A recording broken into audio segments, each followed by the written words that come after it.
Magandang umaga po sa inyong lahat. Pag-aralan po natin ang Salmong Tugunan.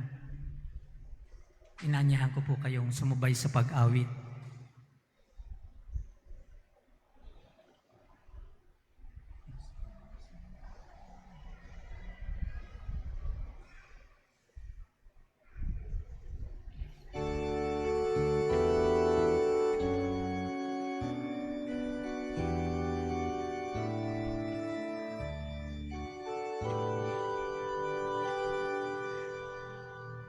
Basbas ng kapayapaan sa bayan ng poong mahal. Basbas ng kapayapaan.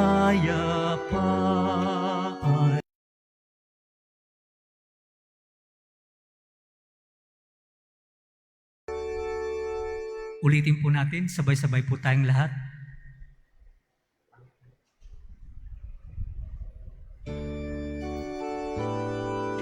Basbas ng kapayapaan sa bayan ng poong mahal. Basbas ng kapayapaan sa bayan ng poong mahal.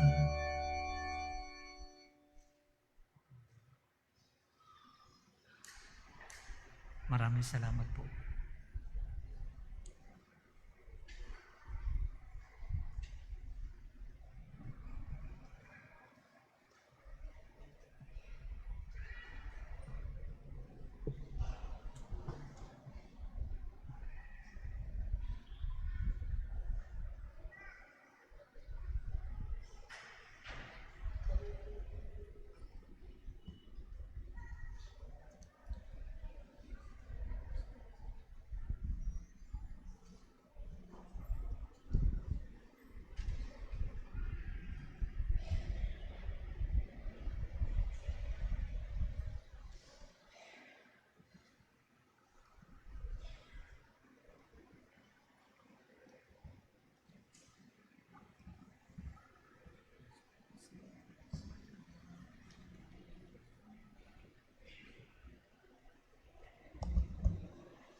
Magandang umaga po. Bago magsimula ang ating misa, ipinaalala lamang na ituon natin ang ating puso at isipan sa banal na Eukaristiya. Sa mga nasa loob ng simbahan, hinihiling po na i-off ang inyong mga cellphones. Ipinaalala din sa lahat na ingatan at bantayan ang inyong mga personal na gamit. Huwag pong mag-iwan ng mga basura at panatilihin natin ang kalinisan sa loob ng simbahan. Hinihiling din sa mga magulang na bantayan ang kanilang mga anak at huwag hayaang maglaro at magtatakbo sa loob ng simbahan. Para naman sa kaayusan sa pagbibigay ng komunyon, ito ay gagawing by roast. Patuloy po ang paalala sa lahat na magsuot ng angkop o tamang kasuotan sa pagsimba. Makikita sa screen ang gabay para sa tamang kasuotan sa pagsisimba. Ang mga sumusunod na magkatipan ay nais tumanggap ng sakramento ng kasal. Mark Joseph C. Rabanilla at Genesil Y. Paicana. Joren C. Martinez at Caroline G. Salcedo. Elsie G. Nodalo at Rayan Marie M. Guzmo.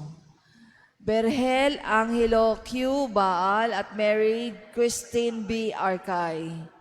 Jesus Antonio H. Magsaysay at Christine May R. Ardesa. Nasa bulletin board po ang karagdagang detalye tungkol sa kanila kung may kadahilanan upang hindi matuloy ang kanilang pag-iisang dibdib. Mangyari lamang po na ipabatid sa ating tanggapan.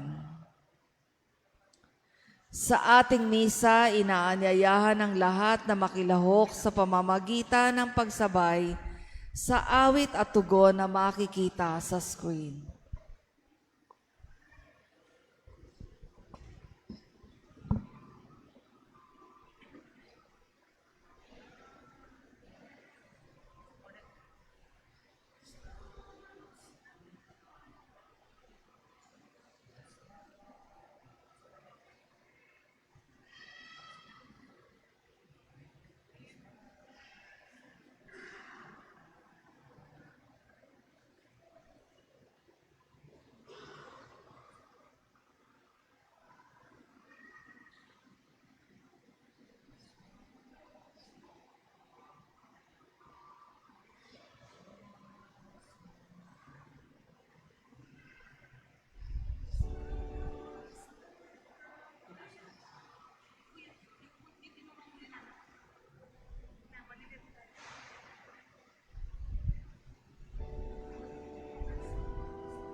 Magsitayo na po ang lahat at atin ang pasisimula ng banal na misa.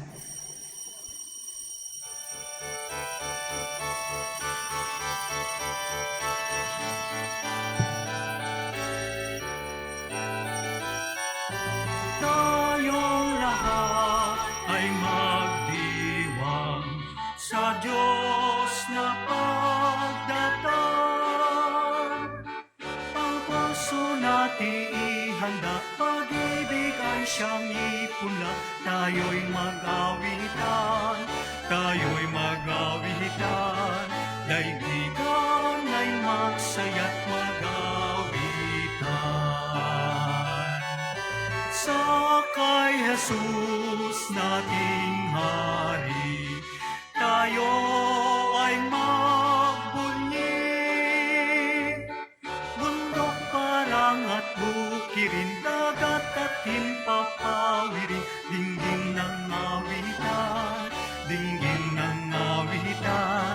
dinggin natin ating dinggin ang awitan.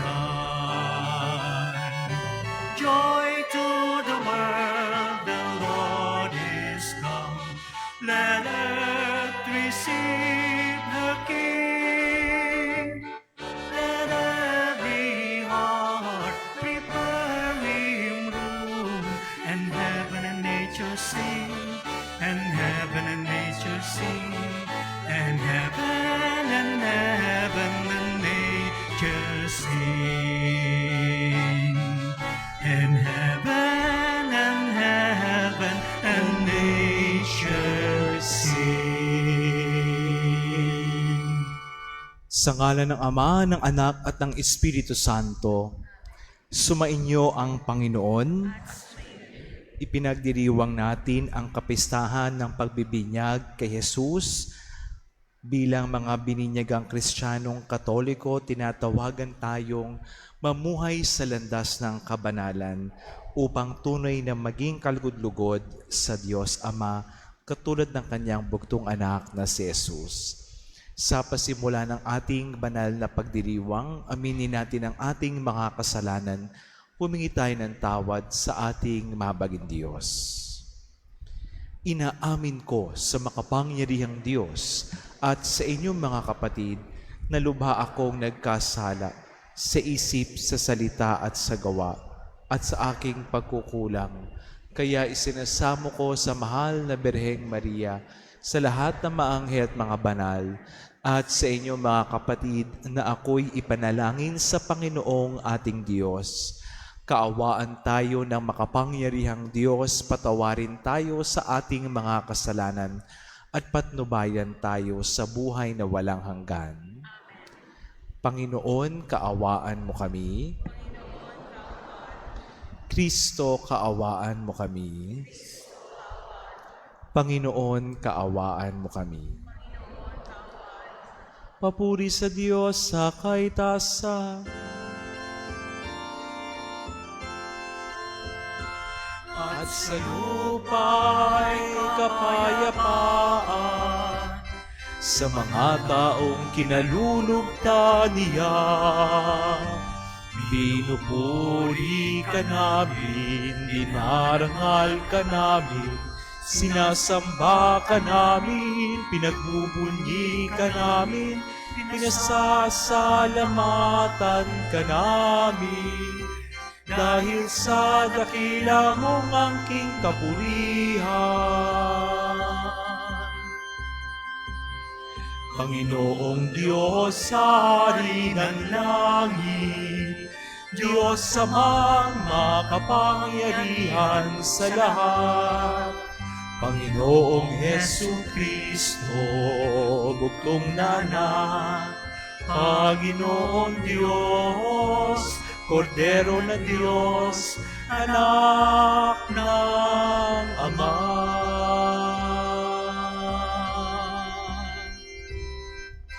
Ikaw na nag-alis ng mga kasalanan ng sanlibutan, maawa ka sa amin.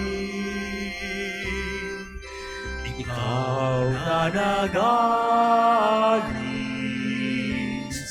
ng mga kasalanan ng sanlibutan. Tanggapin mo ang aming kahilingan. Ikaw na naluluklok sa kanan ng Ama.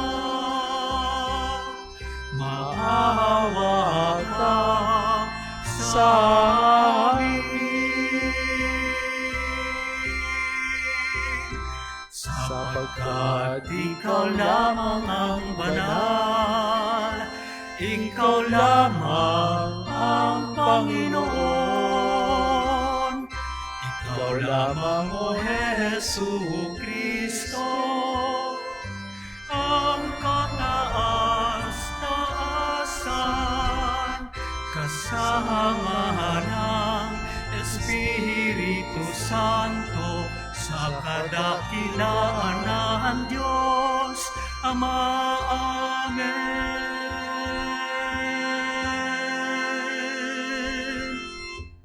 Manalangin tayo. Ama naming makapangyarihan, nagpakita bilang taong katulad namin ang iyong anak, sa pamamagitan niyang naging aming kawangis, kami naway maging kanyang kaparis, kasama mo at ng Espiritu Santo magpa sa walang hanggan.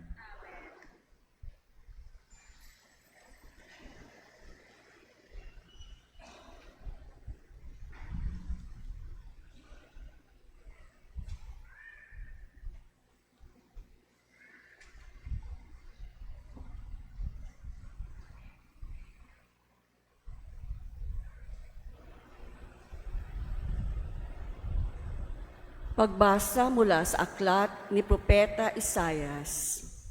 Sinabi ng Panginoon, "Ito ang lingkod ko na aking itataas, na aking pinili at kinalulugdan.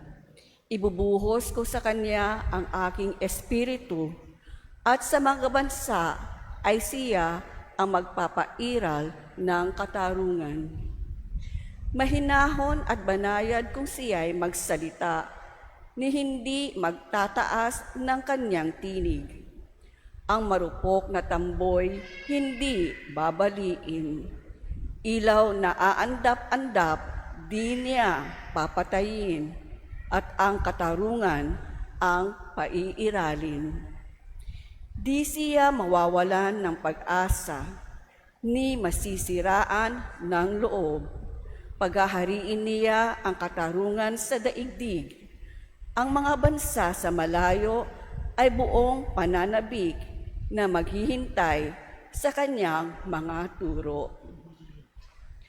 Akong Panginoon, tumawag sa iyo. Binigyan kita ng kapangyarihan upang pairalin ang katarungan sa daigdig. Sa pamamagitan mo ay gagawa ako ng pakikipagtipan sa lahat ng tao at magdadala ng liwanag sa lahat ng bansa. Ikaw ang magpapadilat sa mga bulag at magpapalaya sa mga bilanggo ng kadiliman." Ang salita ng Diyos.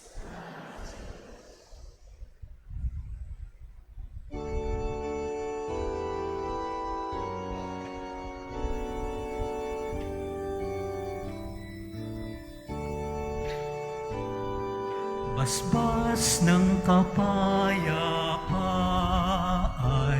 sa bayan ng poong mahal. Basbas ng kapayapaan sa bayan ng poong mahal. Purihin ang Panginoon ninyong banal na nilalang, pagkat siya ay dakila't marangal ang kanyang ngalan. Ang poon ay dakilain, purihin ang Diyos na banal. Yumuko ang bawat isa kapag siya ay dumatal. Basbas ng kapayapaan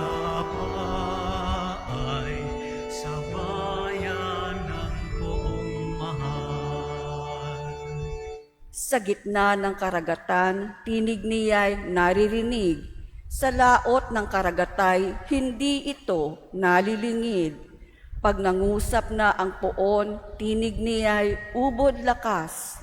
Ngunit tinig kamahalan kapag siya'y nangungusap. Basbas ng kapayapaan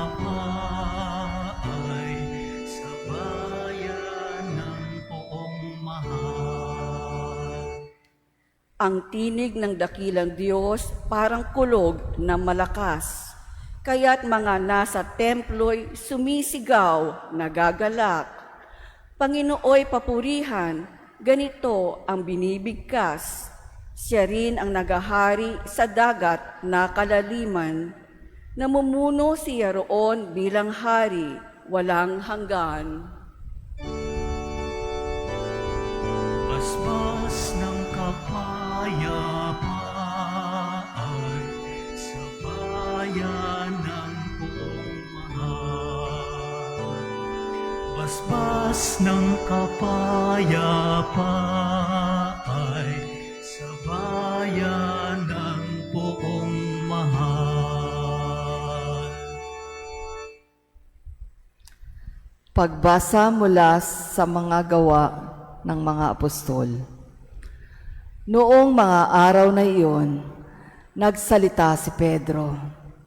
Ngayon ko lubusang natanto na walang itinatangi ang Diyos. Nalulugod siya sa sinumang may takot sa Kanya at gumagawa ng matuwid kahit saang bansa. Ibinigay ng Diyos ang Kanyang salita sa mga Israelita. Sa kanila niya ipinahayag ang mabuting balita tungkol sa pakikipagkasundo sa pamamagitan ni Jesucristo. Ngunit siya'y Panginoon ng lahat. Alam ninyo ang nangyari sa buong Judea na nagsimula sa Galilea nang mangaral si Juan tungkol sa binyag. Ang sinasabi ko'y tungkol kay Jesus na taga Nazaret. Ipinagkaloob sa kanya ng Diyos ang Espiritu Santo at ang kapangyarihan bilang katunayan na siya nga ang hinirang. Sapagkat sumasa kanya ang Diyos, saan man siya pumaroon, ay gumagawa siya ng kabutihan at nagpapagaling sa lahat ng pinaghihirapan ng dyablo. Ang salita ng Diyos.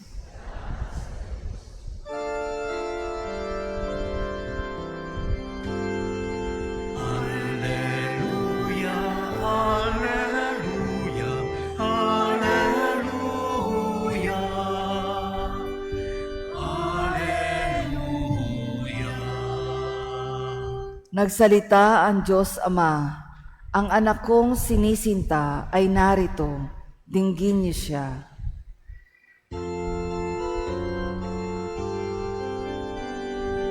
Alleluia, alleluia, alleluia, alleluia. Sumainyo ang Panginoon, ang mabuting balita ayon kay San Mateo. Noong panahong iyon, si Jesus ay dumating sa Jordan mula sa Galilea at lumapit kay Juan upang pabinyag. Sinansala siya ni Juan ang wika, "Ako po ang dapat binyagan ninyo at kayo pa ang lumalapit sa akin." Ngunit tinugon siya ni Jesus, "Hayaan mo itong mangyari ngayon, sapagat ito ang nararapat nating gawin upang matupad ang kalooban ng Diyos." At pumayag si Juan. Nang mabinyagan si Jesus, umahon siya sa tubig, nabuksan ang langit, at nakita niya ang Espiritu ng Diyos bumababa sa kanya, gaya ng isang kalapati. At isang tinig mula sa langit ang nagsabi, "Ito ang minamahal kong anak, na lubos kong kinalulugdan." Mga kapatid, ang mabuting balita ng Panginoon.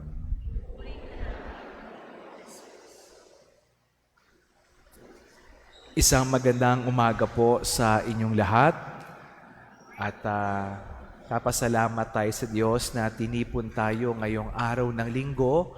Ngayon po ay dakilang kapistahan ng pagbibinyag sa Panginoon. Ito po ang hudyat ng pagtatapos ng panahon ng Pasko sa liturhiya ng ating simbahan. At marahil para sa iba, ang kapistahang ito ay kakaiba, dahil hindi naman natin madalas ipinagdiriwang ang anibersaryo ng ating binyag. Madalas yung wedding anniversary ng mga mag-asawa o kaya ay yung kaarawan o kaya ay yung mansary o anniversary ng mga magkasintahan. Pero madalang na ipinagdiriwang natin yung anibersaryo ng ating binyag. Baka nga hindi pa natin alam, hindi natin maalala yung araw kung kailan tayo bininyagan at kung saang simbahan. Siguro marahil ang iba sa atin, ang memory lang ng binyag ay yung picture na nakuha noong tayo'y mga sanggol pa lamang at bininyagan. At ngayon pong kapistahan ng pagbibinyag ni Jesus, pinapaalala sa atin na bigyang halaga natin yung epekto ng binyag sa atin. Kaya pag nilayan natin, bakit bininyagan si Jesus at ano ang ibig sabihin nito para sa atin? 3 puntos para sa ating pagninilay. Una, ang binyag ni Jesus ay ang kanyang pakikiisa sa atin. Yung binyag ni Juan Bautista na narinig natin sa Ebanghelyo, yan ay binyag na tanda ng pagtalikod sa ating kasalanan, pagbabagong loob. Pero si Jesus naman ay walang kasalanan. Pero katulad ng maraming tao, siya ay pumunta sa Ilog Jordan, hindi bilang isang VIP, kundi pumila siya at nagpabinyag kay Juan Bautista kahit na hindi naman kailangan dahil wala naman siyang kasalanan. Bakit niya ginawa iyon? Para maipakita ang kanyang pakikiisa sa atin.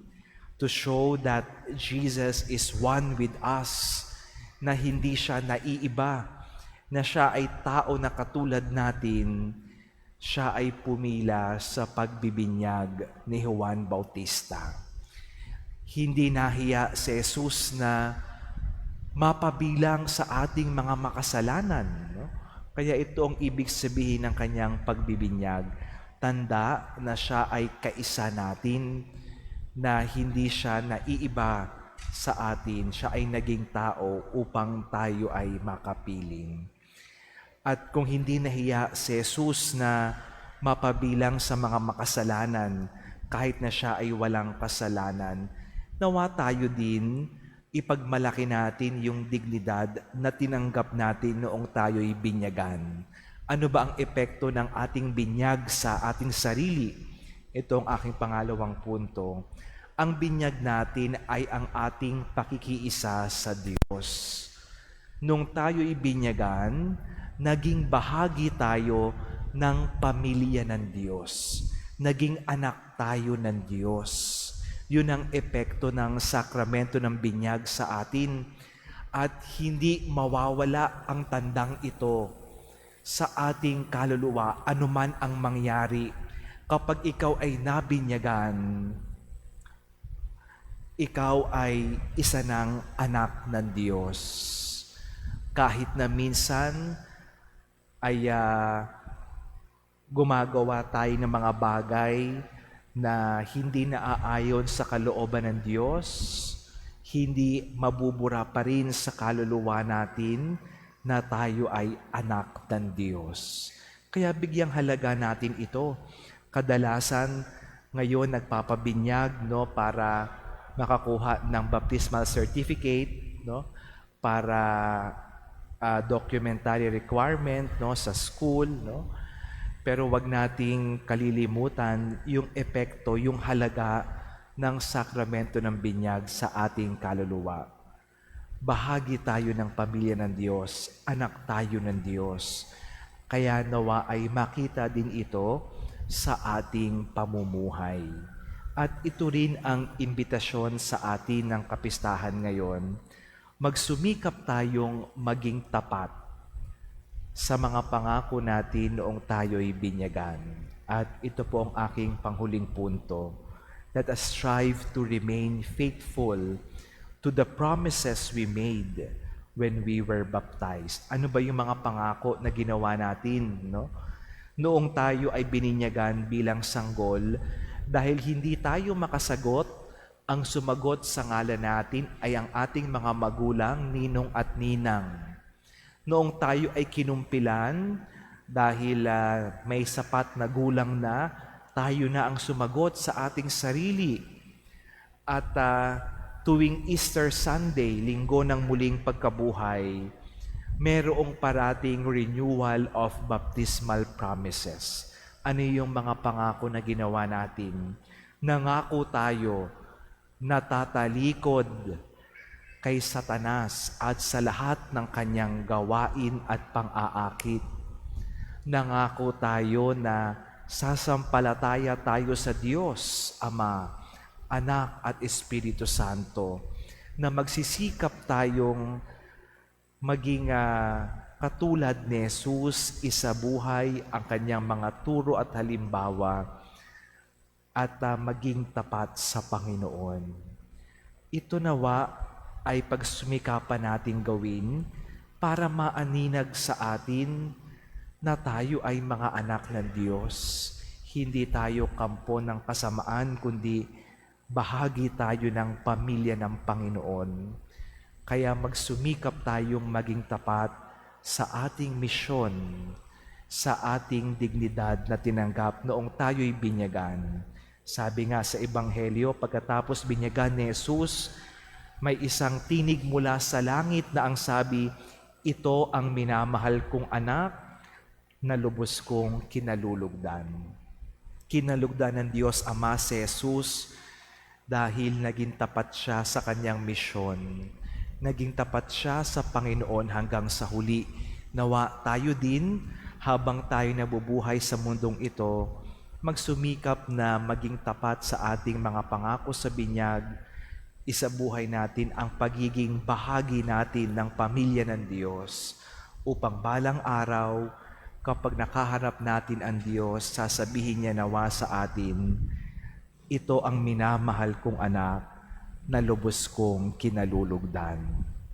Hindi ba ang mga magulang na nandirito ngayon natutuwa sa mga anak na hindi pasaway, sa mga anak na nagsusumikap sa buhay, sa kanilang pag-aaral, sa kanilang pagtanda, no, ay sa kanilang paghahanap buhay, no? Kapag maayos ang kanilang buhay ay parang fulfillment na iyon ng mga magulang na nagpalaki sa kanila. At ganoon din ang ating Diyos Ama. Kapag nakita niya na tayo ay nagsusumikap na magpakabuti at maging tapat sa mga pangako natin sa binyag, matutuwa, kalulugdan at pagpapalain tayo ng Panginoon. Kaya sa misang ito, magpasalamat tayo kay Jesus na nakiisa sa atin, sa kanyang binyag. Bigyang halaga natin ang dignidad na tinanggap natin noong tayo'y binyagan. Hindi tayo kampo ng kasamaan, mga anak tayo ng Diyos. At habang tayo nabubuhay, magsumikap tayong magpakabuti at maging tapat sa mga pangako natin sa binyag upang kalugdan tayo pagpalain ng Panginoon. Amen. Sumasampalataya ako sa Diyos Amang makapangyarihan sa lahat.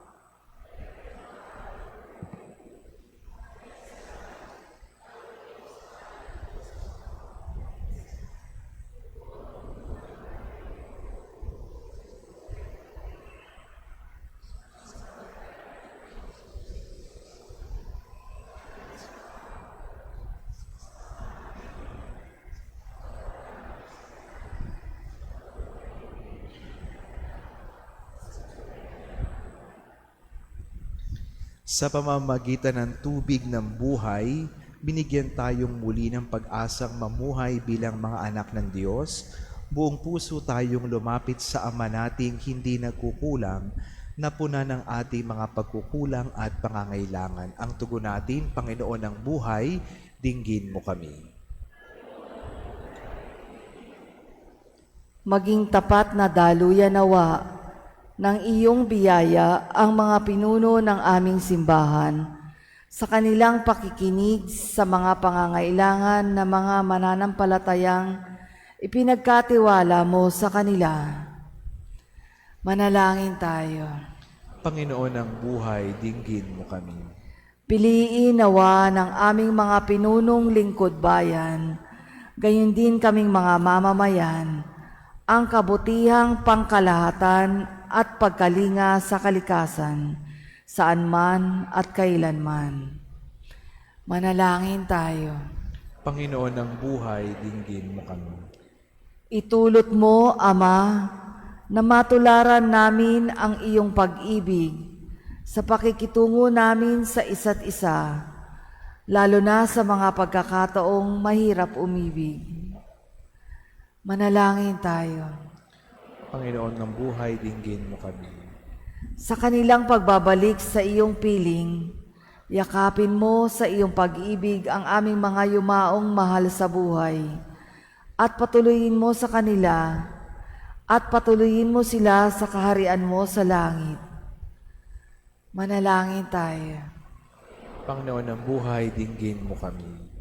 Sa ilang sandali ng katahimikan, itaas natin sa Diyos ang ating mga pansariling kahilingan, gayon din ang mga pangangailangan ng ating pamayanan.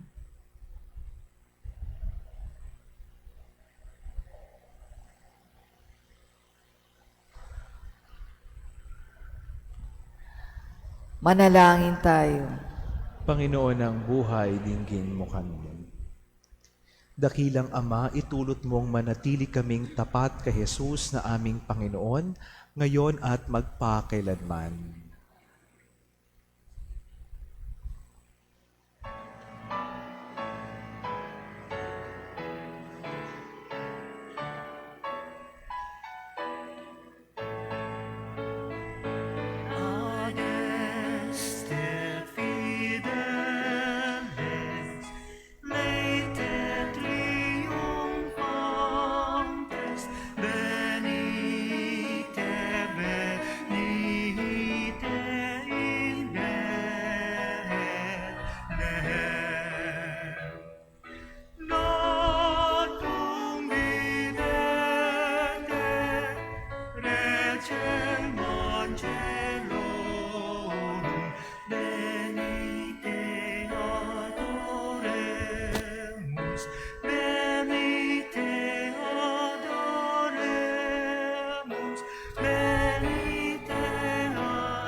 Manalangin kayo upang ating paghahain ay kalugdan ng Diyos amang makapangyarihan.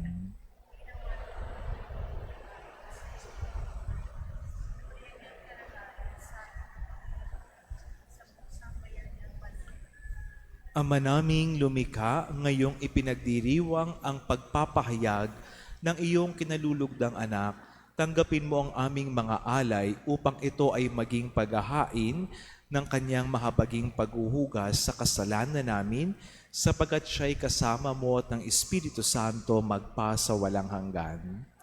Sumainyo ang Panginoon. Itaas sa Diyos ang inyong puso at diwa. Pasalamatan natin ang Panginoong ating Diyos.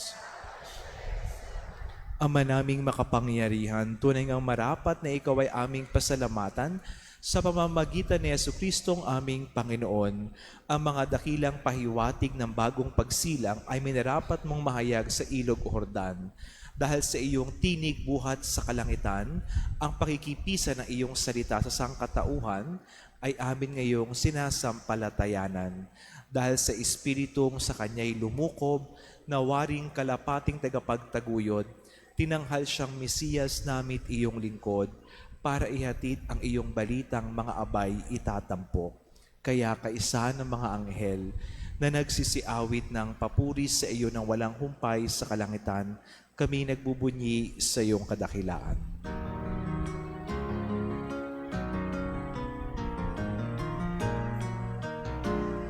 Santo, Santo, Santo, Panginoong Diyos ng mga hukbo, napupuno ang langit at lupa ng kadakilaan mo. Hosana sa kaitaasan, pinagpala ang naparirito sa ngalan ng Panginoon. Hosana sa kaitaasan.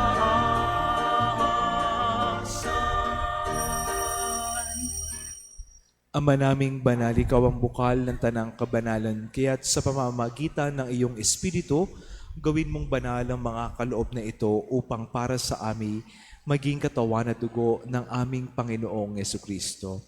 Bago niya pinagtiis ang kusang loob na maging handog, hinawakan niya ang tinapay, pinasalamatan kanya, pinaghati-hati niya iyon, iniabot sa kanyang mga alagad at sinabing, "Tanggapin ninyong lahat ito at kanin, ito ang aking katawan na ihahandog para sa inyo."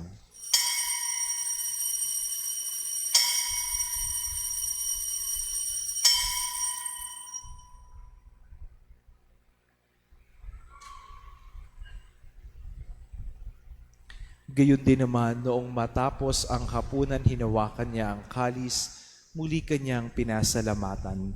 Iniabot niya ang kalis sa kanyang mga alagad at sinabing, "Tanggapin ninyong lahat ito at inumin.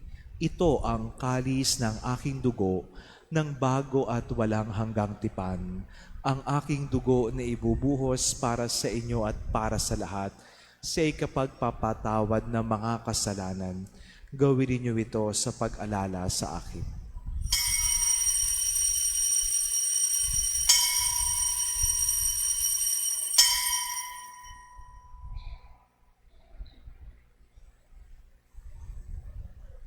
Ipagbunyi natin ang misteryo ng pananampalataya. Si Kristo ay umitahin, sarili ay inihain, bilang pagkain inumin, pinasa sa natin, hanggang sa siya'y dumating, hanggang sa siya'y dumating. Ama, ginagawa namin ngayon ang pag-alala sa pagkamatay at muling pagkabuhay ng iyong anak, kaya't iniaalay namin sa iyo ang tinapay na nabibigay buhay at ang kalis na nagkakaloob ng kaligtasan. Kami nagpapasalamat dahil kami iyong minarapat na tumayo sa harap mo para maglingkod sa iyo. Isinasamo namin kami magsasalo-salo sa katawan at dugo ni Kristo ay mabuklod sa pagkakaisa sa pamamagitan ng Espiritu Santo. Ama, lingapin mo ang iyong simbahang laganap sa buong daigdig. Puspusin mo kami sa pag-ibig kay isa ni Leon na aming Papa, ni Jesse na aming Obispo at lahat ng mga pari. Alalahanin mo rin ang mga kapatid naming nahimlay nang may pag-asang sila'y muling nabubuhay, gayon din ang lahat ng mga pumanaw. Kaawaan mo sila at patuloyin sa iyong kaliwanagan. Kaawaan mo at pagintapatin kaming lahat na makasalo sa iyong buhay na walang wakas. Kay isa ng mahal na Birheng Maria, Ina ng Diyos, ni San Jose ng kanyang kabiyak, kay isa ng mga apostol ni San Isidro at lahat ng mga banal na namuhay sa daigdig ng kalugod-lugod sa iyo, may pagdiwang nawa namin ng pagpupuri sa ikararangal mo sa pamamagitan ng iyong anak na aming Panginoong Jesucristo. Sa pamamagitan ni Kristo, kasama niya at sa Kanya, ang lahat ng parangal at papuri ay sa iyo, Diyos Amang makapangyarihan, kasama ng Espiritu Santo, magpasawalang hanggan. Amen, amen, amen, amen. Bilang mga anak ng Diyos, ipahayag natin ang lakas loob.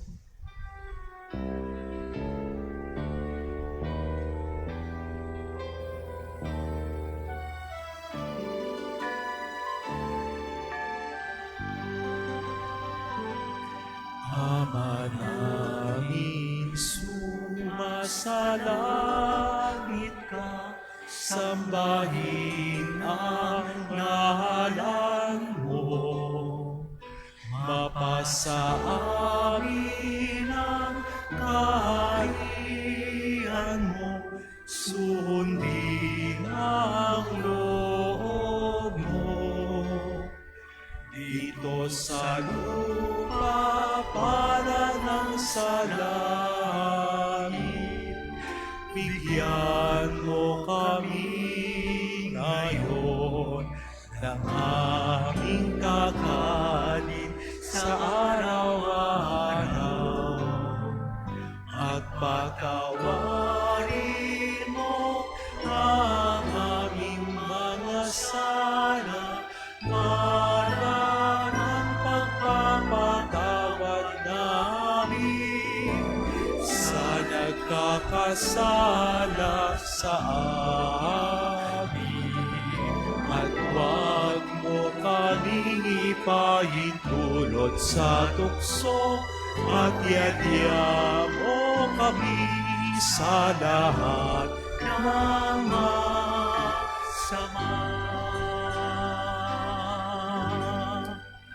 Hinihiling namin kami iadya sa lahat ng masama, pagkalooban ng kapayapaan, araw-araw iligtas sa kasalanan at ilayo sa lahat ng kapahamakan, samantalang aming pinananabikan ang dakilang arong papahayag ng tagapagligtas naming si Jesucristo.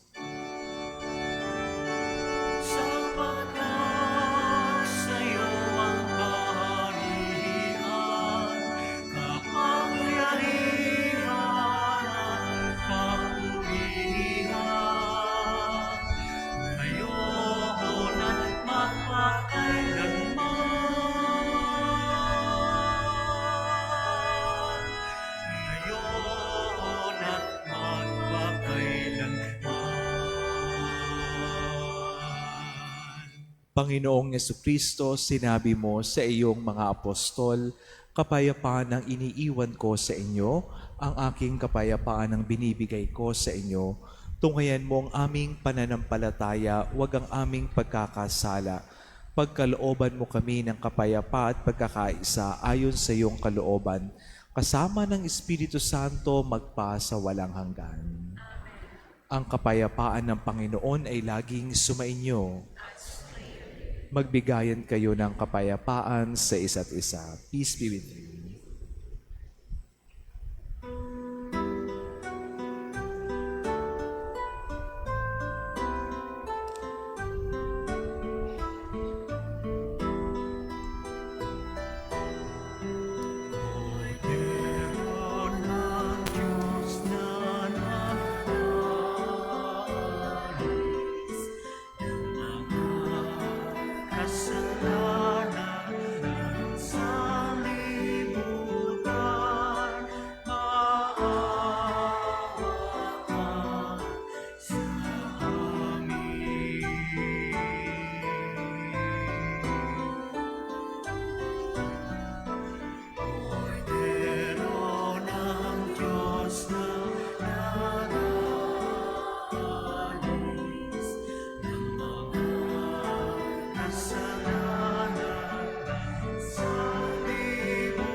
Narito si Jesus, ang kordero ng Diyos. Ito ang nag-aalis ng mga kasalanan ng sanlibutan. Mapalad ang mga inaanyayahan sa kanyang piging. Patuloy sa iyo, ngunit sa isang salita mo lamang igagaling mo.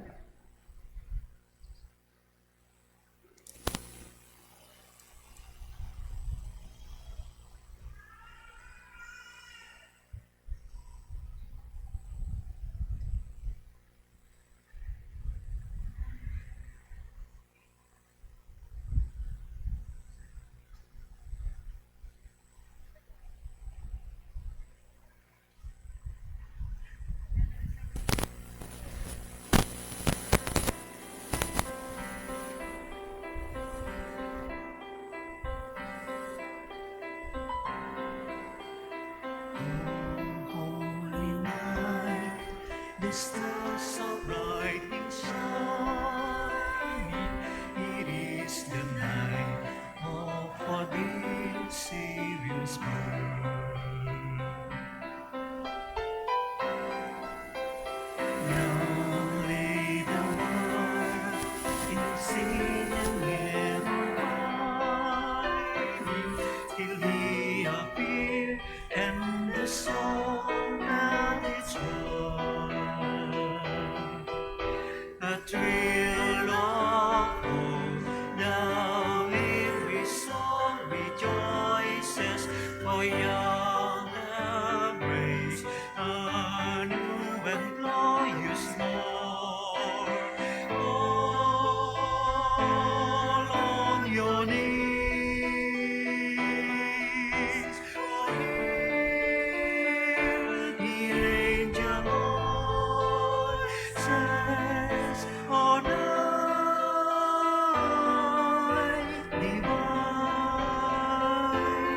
oh night when Christ was born, oh night, oh holy night, oh night divine.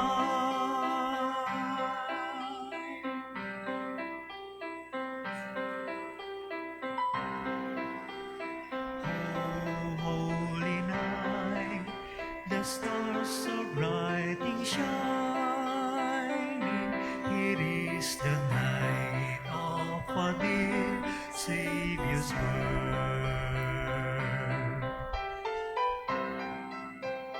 Now lay the world in sin and error pining till He appear and the soul felt its worth. A thrill of hope, the weary soul rejoices, for yonder breaks a new and glorious morn. All on your knees, oh hear the angel voices, oh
divine.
Manalangin tayo.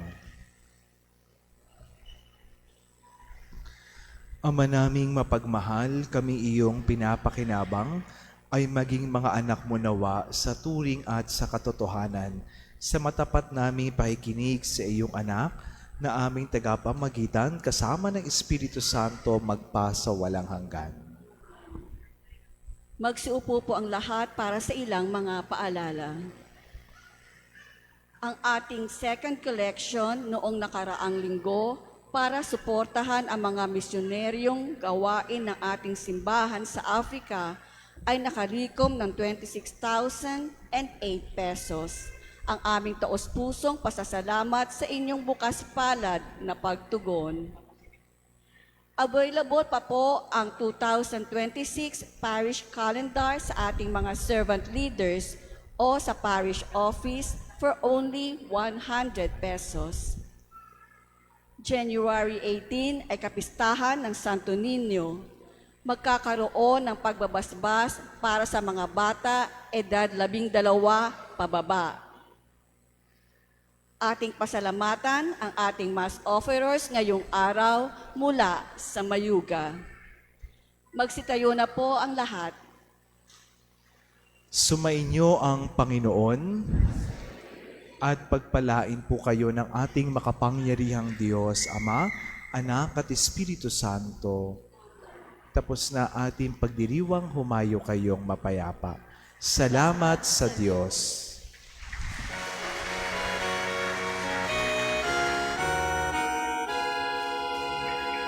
May awit mula sa langit, sa hari ng pag-ibig.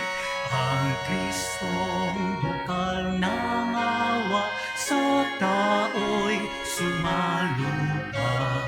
Magdiwang at mag-awitan, magyakap at magmahalan. Papuri ay ialay sa Diyos nitong nagpagsilang.